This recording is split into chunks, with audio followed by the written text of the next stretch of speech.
Doctors and teachers, I ask you, what is hell? I submit it is the agony of being unable to love. Now, Dostoevsky said that, and I don't know which novel he said it in. There was a time when I read all his major novels. I always say it that way, all his major novels. Notice the way I slipped in major. The fact is I only read 3 of his novels, and I consider those the major ones. And I've just spent this year rereading Dickens, and rereading is my word for reading. And I suspect yours. Reading Dickens was mandatory in Cambridge in the mid-60s when I was studying the novel. And I was so busy studying the novel, I never had time to read novels.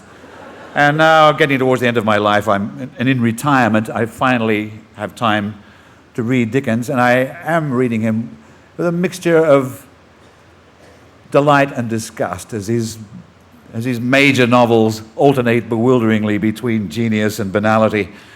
And I know that at the end of it, I'm going to have trouble remembering what happened in which book. But there is a possibility I'll remember the magic sentence. And I've got a feeling the magic sentence, like that one from Dostoevsky, is one of the things that writers should be after.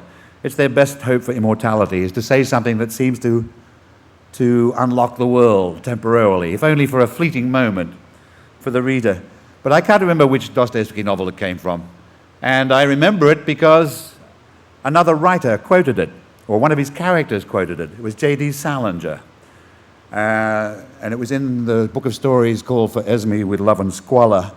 And even then, I can't remember whether it was in the story, the title story, For Esme with Love and Squalor, or whether it was another story called Sergeant X. I suspect it was Sergeant X.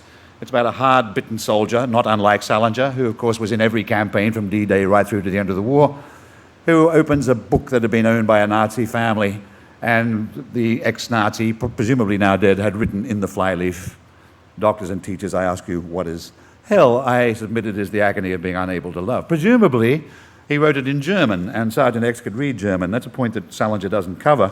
But my point is that the sentence had traveled from Dostoevsky through Salinger, through a story that I can't quite remember, to me. And this is what happens to a writer if he's lucky.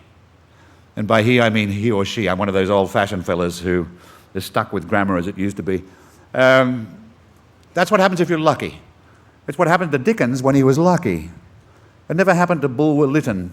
Now, nobody has ever done this at a literary festival before, but hands up anyone who's read the works of Bulwer Lytton.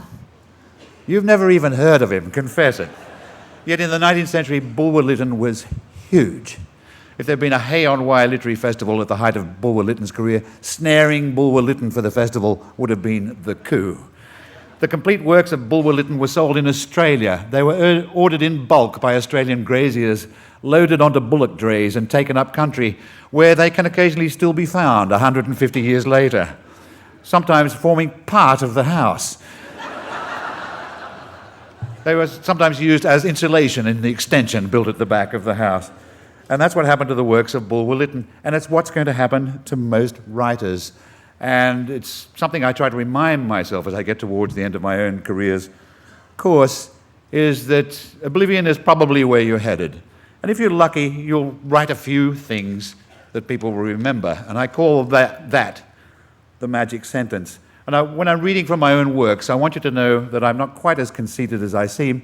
I actually think conceit is useful for a writer or any kind of artist, because there are a lot of people waiting to be humble for you, believe me. And sometimes your own good opinion of yourself is the only good opinion left. So